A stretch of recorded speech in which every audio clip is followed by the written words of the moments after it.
Jadi dari dua pembicaraan tadi ya, sama melihat itu saya lihat ternyata kita itu menarik sama pertama tadi guru bahasa Indonesia.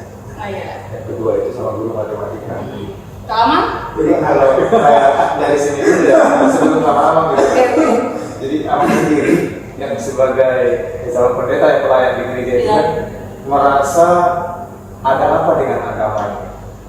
Kenapa tidak ada yang mengedukan itu? Kita terbuka kan gitu. Kenapa tidak ada yang suka sama guru agama? Kan gitu. Ini jadi suatu problem kan gitu. Nah, jadi sebenarnya ini jangan-jangan yang diajarinya itu juga hal yang tidak kita sukai. Kenapa kita tidak bisa menyinggung tadi? Gak ada jadi yang menjadi panutan kita guru agama. Kira-kira dari kalau sedikit kita berbicara ya, ketika kalau kita lihat ke belakang ya, kalau katakan dari bangku SD sampai SMA, pelajaran agama itu cenderung kemana sih pembawaannya oleh guru agama kita itu? Kemana sih gimana? Apakah mengajarkan doktrin-doktrin? Apakah kita diajarkan untuk berpikiran terbuka? Atau kita justru diajak membaca Alkitab, menerangkan bagaimana narasi-narasi dalam Alkitab itu sehingga pikiran kita kan terbuka? Karena sebenarnya kita kaya dengan narasi itu, orang Kristen itu kaya dengan narasi. Tradisi dalam PL, Perjanjian Lama, tradisi dalam Perjanjian Baru itu kalau kita buka ceritanya itu sangat-sangat luas. Dan itu juga salah satu pintu masuk kalau kita lihat ya, mengapa kita itu harus atau dari sekarang itu kita sudah mengerti iman. Tapi sebelum anak-anak kan, kalau kita dulu kan belum mengerti iman.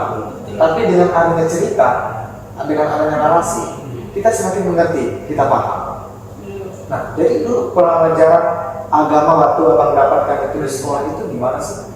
Kalau yang seingat saya, pembelajaran agama yang di sekolah yang waktu formal itu memang fokus ke buku kan, karena kita kan ada kurikulumnya. Jadi SD itu kurikulumnya apa, SMP kurikulumnya apa. Yang saya ingat itu SMA kurikulum 2013 berbasis karakter mungkin dulu namanya KBK. Yes, 2006 ya. Jadi ya fokus ke buku itu aja, kita nggak berbicara tentang hal di luar dari buku ini, konteks buku ini.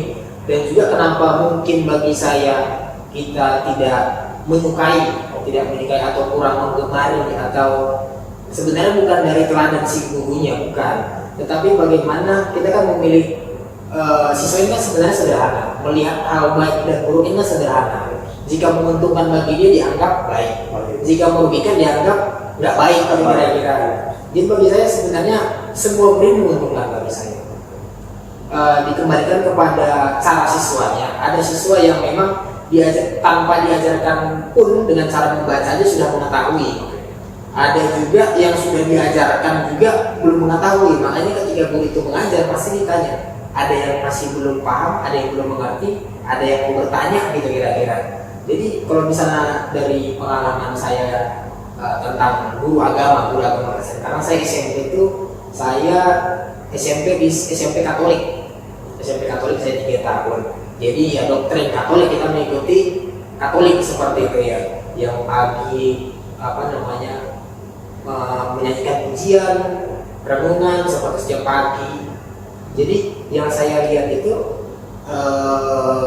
bahwa guru-guru agama ini terkadang, ini bukan selalu, terkadang memberikan PR habis itu ditinggal, atau memberikan pokok bacaan ditinggal, atau lebih parahnya lagi bagi saya kan nggak suka penulis ya gitu ya, kebalikan karena tulisan saya itu yang bisa baca cuma saya dan Tuhan gitu loh, bisa membaca, orang lain nggak bisa membaca sebenarnya.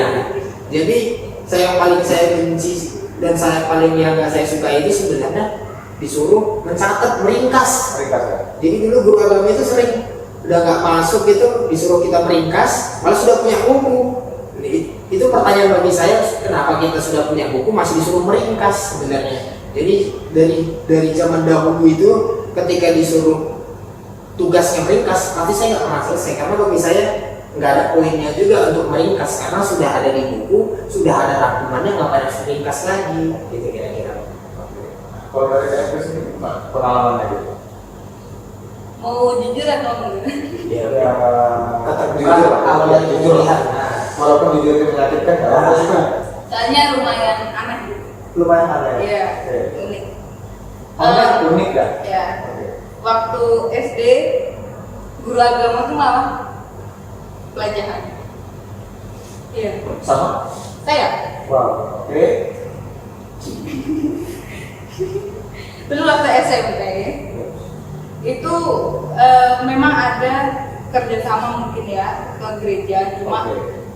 yang membuat soal. Jadi kita kayak nggak diajarin memang di situ. Kita nggak ada diajarin di situ. Tapi tiba-tiba waktu ujian ada yang ngerjain ujian. Jadi nggak tahu.